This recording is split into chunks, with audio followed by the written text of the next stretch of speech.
When the world has got you down. And Alzheimer's sucks. It's an equal opportunity disease that chips away at everything we hold dear. And to date, there's no cure. So until there is, we continue to fight with the most powerful tool in our arsenal, love. This is Love Conquers Alls, a real and really positive podcast that takes a deep dive into everything Alzheimer's, the good, the bad, and everything in between. And now, here are your hosts, Susie Singer-Carter and me, Don Priest. Hi, everybody. I'm Susie Singer-Carter. And I'm Don Priest, and this is Love Conquers Alls. Hello, Susan. Hi, Donald. I'm not going to ask how you are because I know you're in bed and you have a am. bad back. This is a new position for me in our show. I'm so much better, but I still can't sit. So hence I'm laying back. But so it's a little weird. But hey, you do what you got to do. Yeah, well, at least you're not moaning and oh my screaming God. like you were, right? It was. I mean, I've had bad backs my whole life. There was nothing even similar to this. This was this was horrendous. And but so like I say, I can walk again. I can actually stand for a little bit, and just sitting. That's the worst. So yay. Yay. So don't get me started. Don't get me started. That's our next podcast. It's our next all our podcast, ailments. you guys. Yeah. It's good. All our ailments. We're going to talk about them all. Don't get us started. It could last a week. Anyway, I was thinking about. I don't know what triggered this, but I was thinking about the fact that when I was going to look for a place for my mom, when I had to move her out of my house, and I was thinking about all the pomp and circumstance, right? That when you go from facility to facility, and initially you're horrified, and then your bar gets lower. You're like, oh, well, this one's not that bad. This one's okay. This one's right. And then you land on a place that you think is like, this is it. This I feel good about. Da da da da da.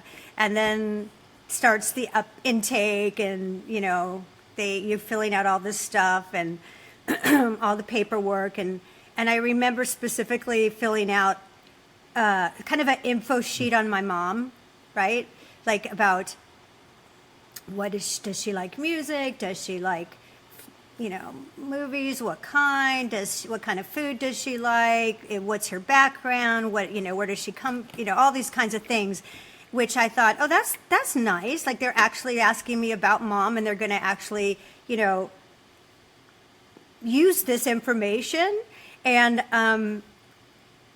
lo and behold, that didn't happen. Like nobody knew anything about my mom, right? Like nothing, like zero. Like I would say I'd play mom's music, that, her recordings, and they'd go, wow, who's singing? I'd go, what? Mom is, that's her, and it didn't know anything. And it happened with the social worker who came when mom was going into palliative. Nobody, like, they asked me, so all this stuff, and I'm at that point I was like a jaded, pro. So I'm like, yeah, okay, like I'll just go through it, because I knew no one was going to even pay attention, and that's such a problem. Because what it does is like it dehumanizes everybody, right? So there's no connection to these humans as people, but just bed fillers or chair fillers or room fillers. So it's a big problem, and we have some guests today that are going to have a solution to this horrible problem, because it really is a problem. I mean, if you're not recognized, like, can I just tell a quick story? One of my colleagues in Australia, Monique Pochran, who is part of Open the Doors, which is a big international organization for quality of living for people with dementia and Alzheimer's and others, right? And she was visiting. She wrote this on LinkedIn today. She was like, she went to visit her dad, and they were having a lovely time. And at one point, she just said, Dad, I love you, right? And he said, I love you too. You see me. You see me. That's so beautiful, right? Like, that just gets you in the heart because, and in fact, she does see him. And how important is that to be seen as for who you are? Because people forget. And how important, people right. forget who you were. And people who never knew right. you don't know at all. Don't know. But for him to actually verbalize that and Yes. say, you see me, that tells you right there how important it is for all of us we all want to be seen, how important it is for him to say that to his daughter, that I love you too, you see me. I get chills just like it makes me cry. Anyway, our guests today, they get that, they get it. And why don't you introduce them, Don? They will. Our guests today, they saw a need and they did something about it. And let me tell you a little bit more about them. Tim and Tannis Roberts are the driving force behind the newest person-centric approach in healthcare, EchoBox Memory Vault, a remarkable innovation that is transforming the way we connect and communicate with our loved ones, especially for families touched by Alzheimer's. EchoBox makes connections, creates legacies, informs care teams, streamlines daily routines, encourages engagement, and offers a place to tell life stories. Simply put, the better we know somebody, the better care we can provide for them. Tim and Tannis are here to share their story, the mission behind EchoBox, and how this groundbreaking technology is making a meaningful difference in caregiving. So let's not wait another moment and say hello to Tim and Tannis Roberts. Hello, guys. Hello, Thank you so guys. much for having us. Hello. Excellent, thank you. It's lovely to have you. Yeah. It's amazing to be here. Thank you so much for having us on. This is what it takes. We're trying to get the word out, and we think we're onto something, and so we couldn't be more happy to be on the show. Thank you. Of course. We're happy to have you. It's funny. I was reading some of the information that you sent us, right? And you said this idea started with a doodle.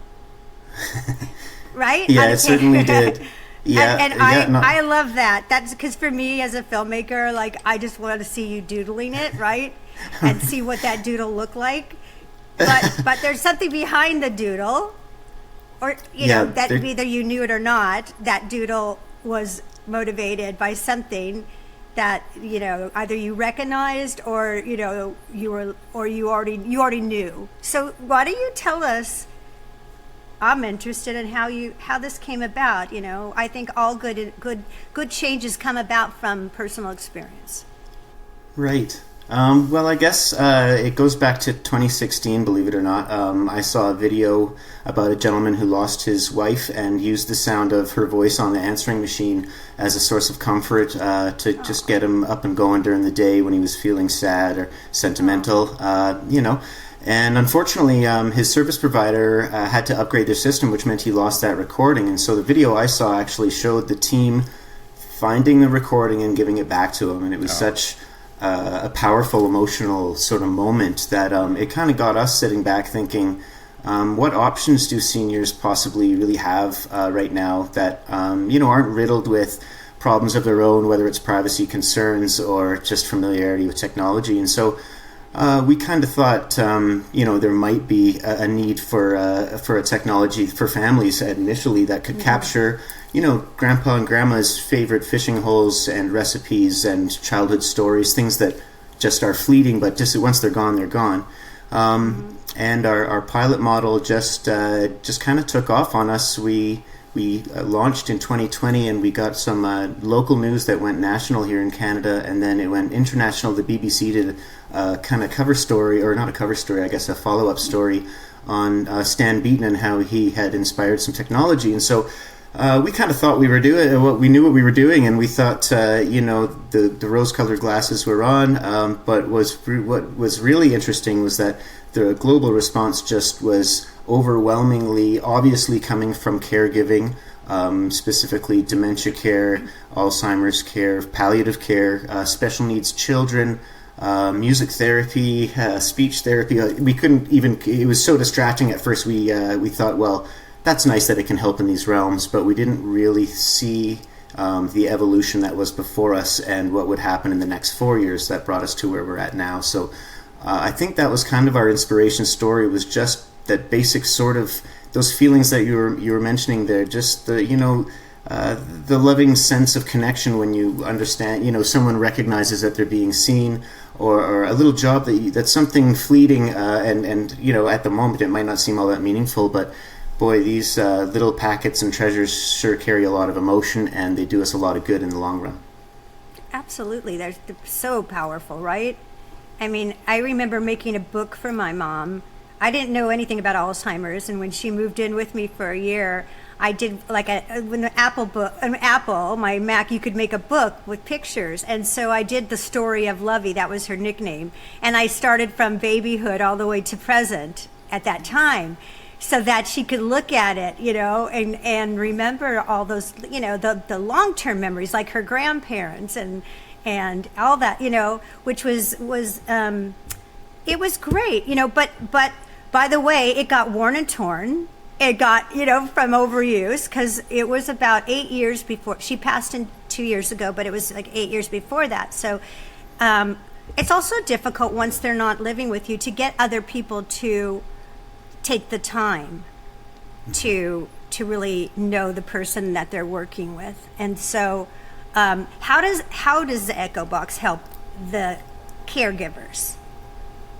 Sure, do you want to take this one? Yeah, sure. Well, I guess at a family level, EchoBox, it can work as more like a legacy piece, right? Collecting all of the favorite stories, recipes, anything that they love about life. And then when you move into more care teams, it can work as a way to familiarize yourself with the individual, and you can use it kind of as a helpful tool, like if they're having a bad day, well, we've got the music section, so you can take on that and then play their favorite song, or you can learn about what their favorite meal is. We're discovering more. The more we talk to caregivers, the more they kind of inform us on what it can do. They're saying that it can maintain and tease out the cognitive function of people that are sort of declining in their verbal, what they want to express. Once people have kind of gone through their Alzheimer's or dementia journey and they're no longer expressing what they love, if they had an EchoBox that listed off their favorite songs and colors and scents, then it goes a long way to make sure that we're maintaining their quality of life. And for the caregivers, we've heard that there's times there's a rotating door. There's a lot of caregivers that switch facilities, and there's a lot for them to do and to try to take on all at once. And once again, they're telling us that, boy, if we had a little EchoBox, it would be like a cheat sheet for everyone to genuinely not just kind of read that they like music, but what music they like, from what genre they like. They'll have a link to actually play that music. So, it really, in one, we heard a wonderful story from someone. We couldn't help it. We put it right onto our website, actually. It was a senior care specialist. And she said she was describing a team that had a resident that was very abject to being told to go to bed. So if it was around bedtime, you had to be very careful about how you addressed bedtime. And as soon as he kind of caught word that it was going to be bedtime, dug his heels in. And one day, the MASH song came up, and the theme song for MASH just kind of came into the room, and he stood up and he said, "Oh, MASH is on, time for bed, everybody." And he said goodnight to everybody, and he got ready for bed. And so the care team they couldn't believe it. And so they were jotting this down, and they never played that during the day. They played it at night when he was having trouble being agreeable. So that's just one example, but if we kind of expand that general idea to cover all of the senses and all of the little things that we love about life that makes us tick, then I can't imagine me picturing my mom or my dad on the other side of the country not appreciating the fact that his care team has all these little things that he loves about life, whether he can express them or not.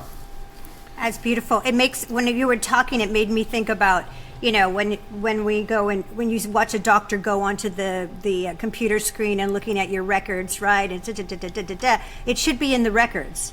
It should be like, part of EchoBox should be like, oh, okay, and then it's this. Okay, I see you like this, and I see you like that. Oh, you come from Cleveland. I have family there. Whatever. I mean, because that is part of care.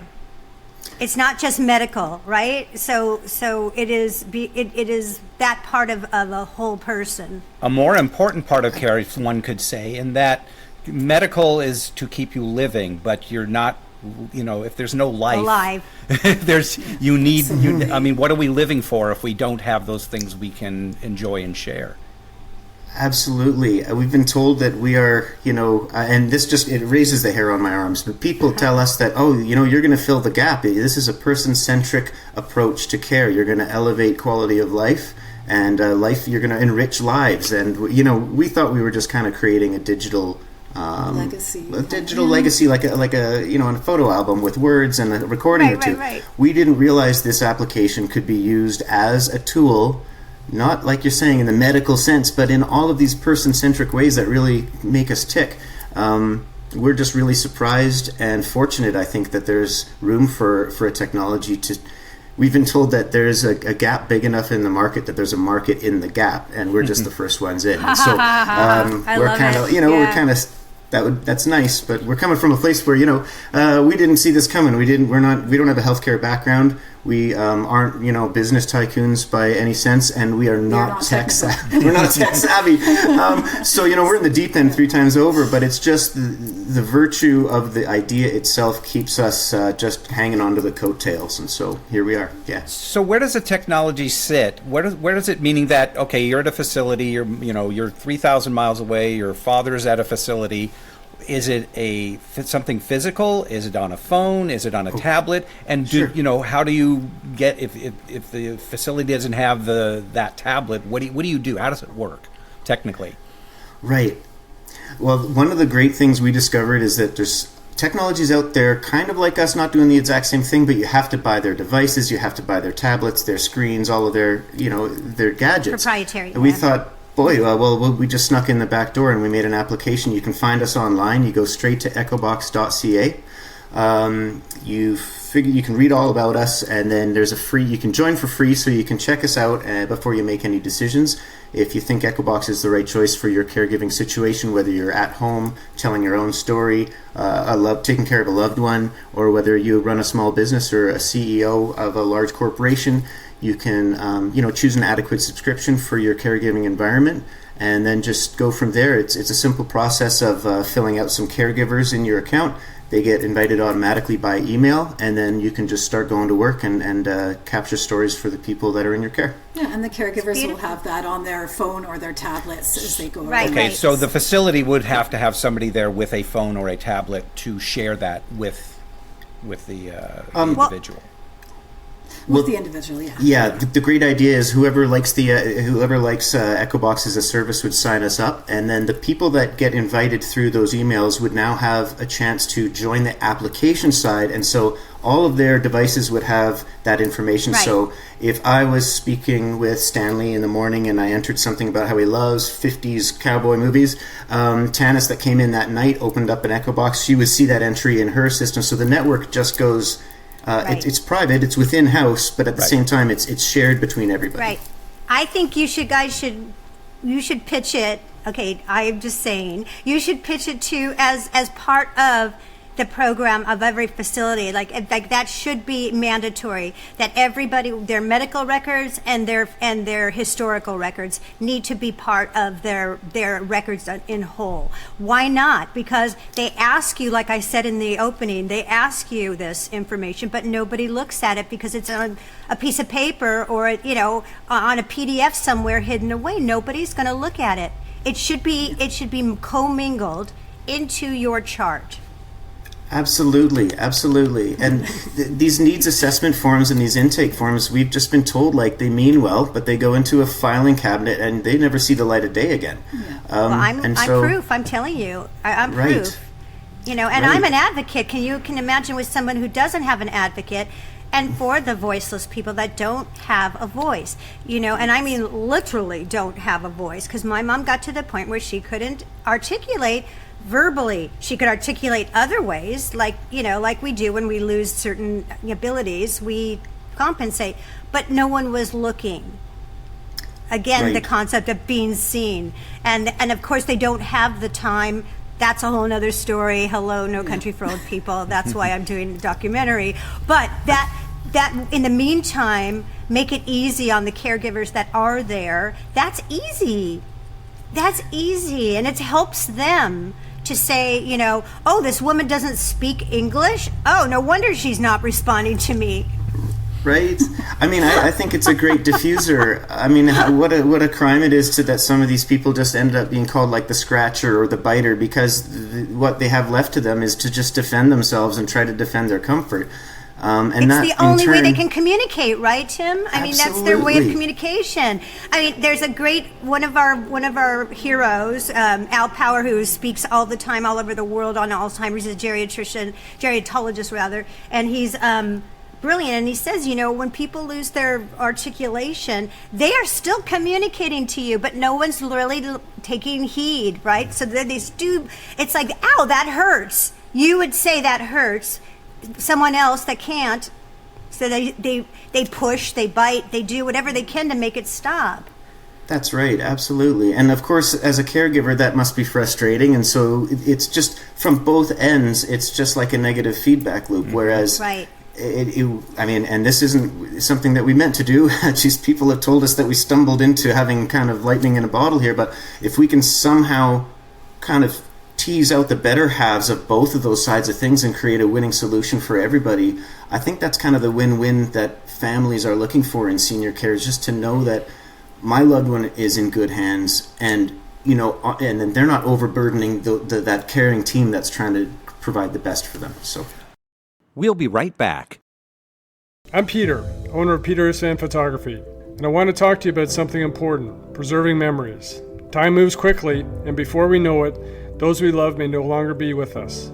For the last few years, I've taken complimentary professional headshots of seniors in a local retirement home, helping families capture the essence and personality of their loved ones through beautiful photos. I've seen firsthand how meaningful these images can be. When I photographed my own parents, I realized how powerful it is to have these lasting memories, photos that capture smiles, stories, and the unique spirit of the people we care about most. If your parents or loved ones are still with you, don't wait. These images can bring comfort and joy for years to come, whether it's for remembering silly moments or honoring family history. My message is simple: get photos of your loved ones while you can. Hire a local photographer, use your camera, cell phone, whatever it takes. Just do it now. For more information, visit peterisfanphotography.com. Are there any facilities that have taken this on as a whole and said, yes, this is the program we use, and we use it with everyone who's here? Has that happened yet? It has. It's happening kind of as we speak. We launched our most recent iteration just last month, and so we actually took about a month off because life was just bottlenecking so much we didn't realize how much of a break we needed to take.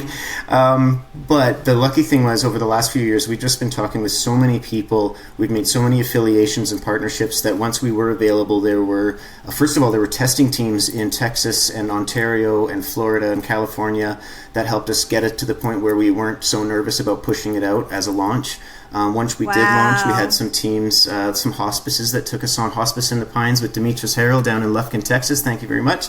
And Sierra Boats with Sierra Boats Memory Method out in Florida. And we're just trying to, they're trickling in. We've got so many balls in the air right now that we're trying to do so much. But luckily, yes, we're finally at the point where we're onboarding people and they're enjoying the service. This is so great. Ontario's doing some great things. You guys in Ontario are the bomb. I just interviewed another young guy. He's 35, Daniel Clark, who is also doing some incredible things in this space. Not in any way what you're doing, but just helping decipher how to choose a place in a real way. Facilities without the pay for play kind of situation that goes on. And he's so great, and he's in Ontario as well. So I think you guys, there must be some good water there. Compassion water. Right. We found the same thing about Connecticut. We looked it up. Like, Connecticut's not that big, but man, the caregiving power down there's powerhouse of caregiving.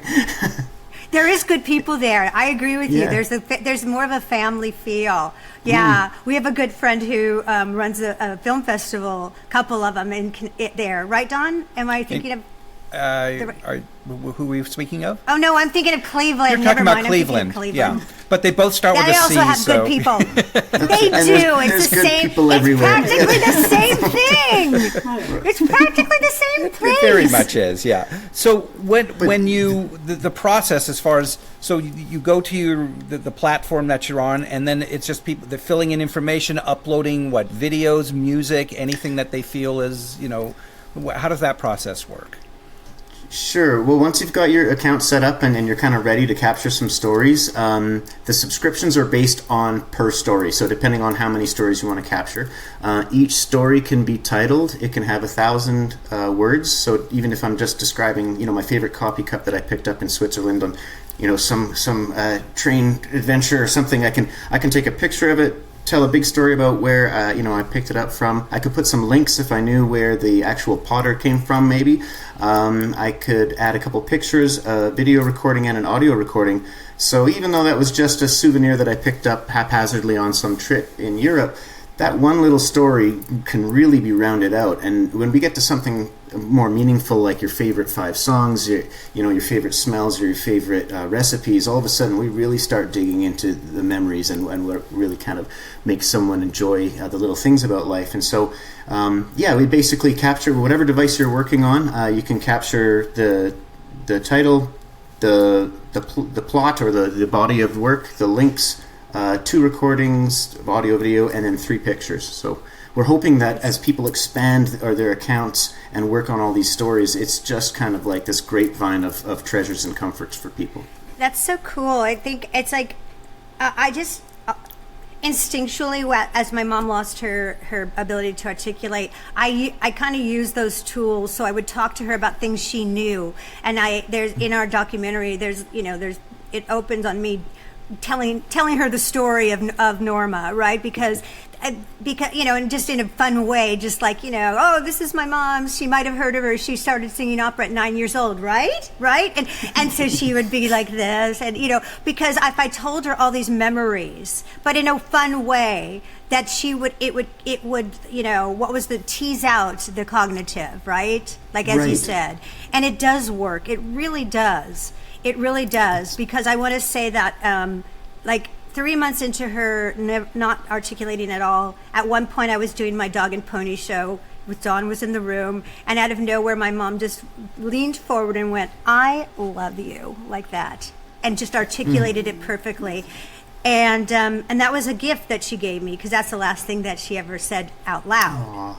Wow. But that was, I gave her the chance. I gave her the safety and her feeling safe by, even if she didn't remember I was her daughter, although I reminded her every time I walked in, like, "Hi, it's me, your daughter, I'm here," da da da da da da, because I learned that's a good tool. Don't make them try to figure out who you are. Tell them who you are. Sure. Yeah. And it's been so humbling learning these exact things from all the caregivers that have helped us out.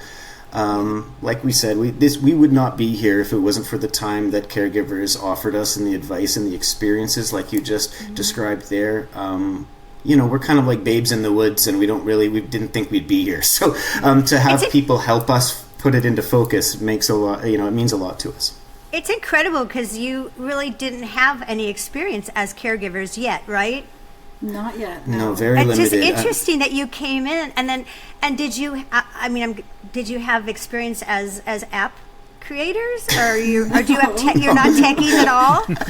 Our family and friends were genuinely and rightfully concerned for us when they heard that we were trying to develop an app. They were. And then as it evolved and it became more of like, we're trying to tell them, now it's a person-centric, non-pharmaceutical senior healthcare tool. They're just like, where are you guys now? And so, we try to keep them up to speed, but it's been bewildering for all of us. Yeah. What a great origin story, you guys. You guys are, you are married, right? Yeah. You're married. Yeah. Okay. It's either that or brother and sister, and I'm going with married, yeah. I'm going with married, yeah. So, and you haven't really, so does all this sort of freak you out because you haven't been in the caregiving arena? How do you feel about that? Because it is daunting, right? Yeah, it's actually been kind of a beautiful journey, to tell you the truth. And terrifying. Yeah, terrifying. We're just, to be honest, it kind of started driving itself. At one point, we were calling it Herbie the Love Bug, because especially once we started talking to people in the health community, because it was just, they would get so excited about it and tell us what they thought it was and then recommend us to somebody else. So then we would talk to them, and it was just, it kept going and going, and we just kind of let go and we followed it where it went, and we're just so grateful to be here, quite honestly. I love your story. It's so awesome. It's just like you were chosen to do this. Somehow. Well, you know what I mean. So. Yeah, it's been a roller coaster, really. There's been ups and downs that we just didn't know the depth and scope of until we kind of got into it. At the end of 2021, all things seemed to be working out for us. We had an international story and had gotten all the attention from all the caregivers in the world, but our development team had started to slide. They lost a couple tech leads. Our project was changing, trying to pivot with the response that we got, and they ended up not being able to support us anymore. And then Tannis's father passed away, and he was the kind of driving force. He saw what EchoBox could be. And so I think early in 2022, we were pretty much dry docked, and we didn't expect, we kind of thought it was over. But there was just enough of a response from caregivers around the world, and we had been in touch with a second development company, enough that we kind of threw this one fishing line out there and tried to get a $100,000 grant from the government, and we got it. And we couldn't believe it. It was just, 1 in a million. And so it suddenly got back on track, and now it's changed our lives. It's like a calling, pretty much. Yeah. Wow.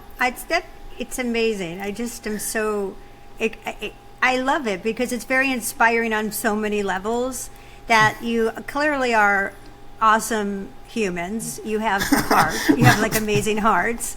I mean, honestly, like, I mean, yeah. Okay, so we all want to be successful, and I pray you are successful because you deserve it.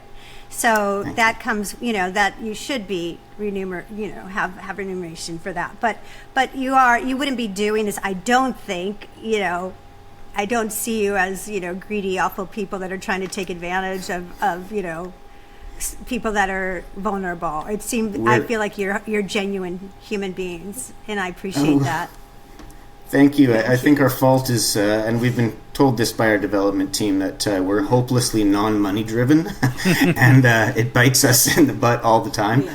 But I think just again, with all the help of all the people that have helped steward this with us, that it keeps finding its feet over and over again, even though we fumble into the next room. So, yeah. Well, because it works on every level. It really works on every level, because you're really providing for the person themselves, the caregivers, the facility. Everyone benefits from this, by taking the stress levels down. I know that just sometimes you would go in, especially when somebody's non-communicative, and it's like you go in and it's like, okay, I go in every week, and what more is there to, what more can we do? What more can we say? Or if a new caregiver, what do I say? And now this takes so much out of that, and it just brings it, because people who are, they sense stress. When somebody comes in and they're stressed out, they sense it, and that makes them stressed. And so to take that away from everybody it's a beautiful thing. It's really wonderful. Mm-hmm. Oh, thank you very much. And by the way, Don and I, as we're business partners, and we've been best friends forever, and been in filmmaking, that's what we do, and we are egregiously not money driven, and it's not good. It's not a good quality. We have to change that. We really have to change that. Honestly, and on all levels, like I should be so much more successful than I am. We should be rolling in it. Totally. I mean, honestly, like, but yeah. So I'm going to say to you, learn from our mistakes, which were art. It's for art. We'll do it for free. No, not anymore. It's okay to make some money. It's fine. It's okay to make some money. It's important.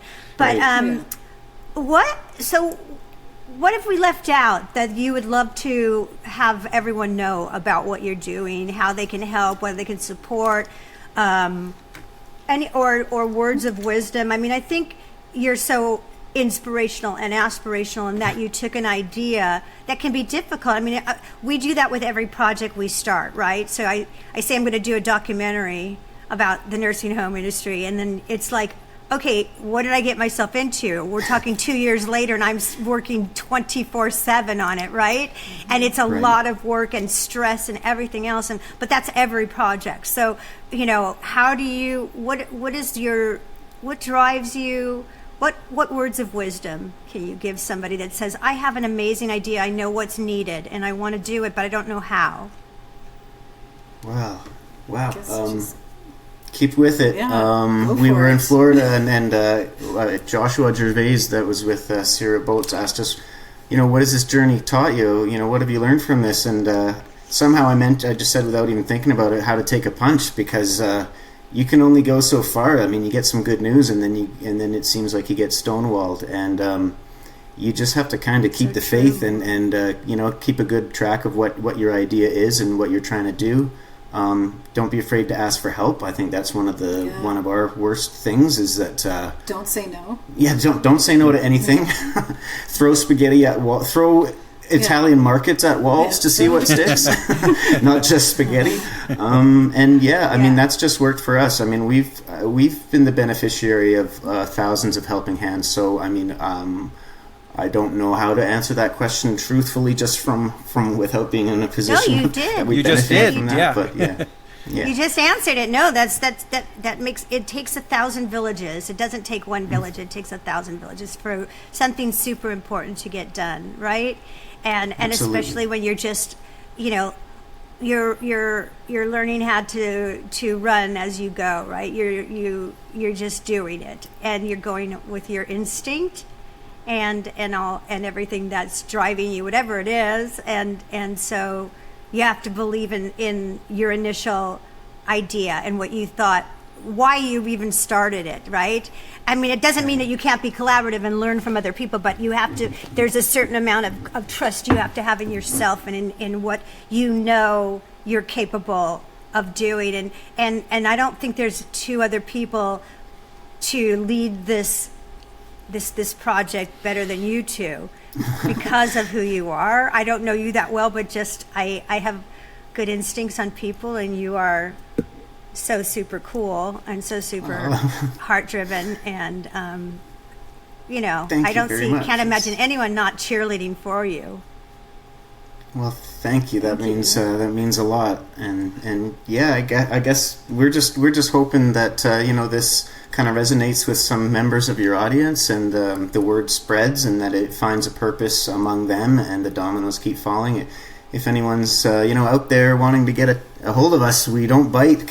Feel free to get a hold of us. I guess that's what we're looking for right now, is just to spread the word and for people to see the promise in the service. Well, that we can help you. We'll do the best we can. All your information will be on the show notes, and they'll know how to find you guys and to support and to get, and to benefit from your technology and your idea, and to spread the word. Just spread the word. If you like it, then spread it, because that's how things, get out there and how they grow. And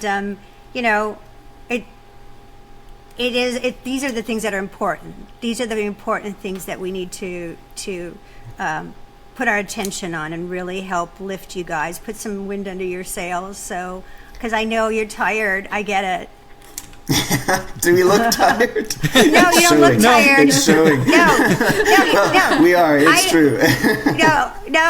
You don't look it at all. I'm just saying, I know how hard it is. It's a lot of responsibility. Right. You're pushing that rock up the hill. I get it. Right. Yeah. Yeah. No, yeah, I get absolutely. Yeah, it is a lot of work. Even when we try to take some time off, it's like a goldfish in a little fish bowl. It only takes 10 seconds, and I'm working on something else, and I'm like, I thought I was going to watch the ball game, but I guess not. Get you. So. We're soul brothers and sisters on that. So I get it. That's why I say that. Like all the help. Yes, Tannis. Don't say no ever. Like, take all the help you can get. Right. And Tannis herself has been a massive help. She was in the library system for 20 years until EchoBox finally had to pull her out of it, because I was like, Dan, I can't. My water table is so full. I kind of lost the plot. for a while. Oh, well, that's great. You guys are a great team. I know I speak for Dawn and I that we are just really proud of you and can't wait for this to be, fully embraced in every facility and every caregiver. It's just like part of it, it's like and then this is the EchoBox part, and you feel that, it just becomes part of it. So thank you for sharing your story with us. I really, really am excited for you and sending you blessings and prayers that everything goes, as well as it can, and just stay lovely like you are. And I just think you're just a gift. So thank you. Aww. Well, thank you so much for the kind words and for having us on. Yeah, Susie, Don, thank you so much. It means the world to us. Of course. Thank you. We love this. We love hearing this, right, Donald? As I tee you up for. And that's because love is powerful, love is contagious, and love conquers all. We thank everybody for watching, listening today. We'll have all the information about the EchoBox on our show notes. And like, share, subscribe, do all those things that we love you to do. And we're going to see you next time on Love Conquers All. Take care, everybody. Bye-bye. Thank you. Bye. See ya.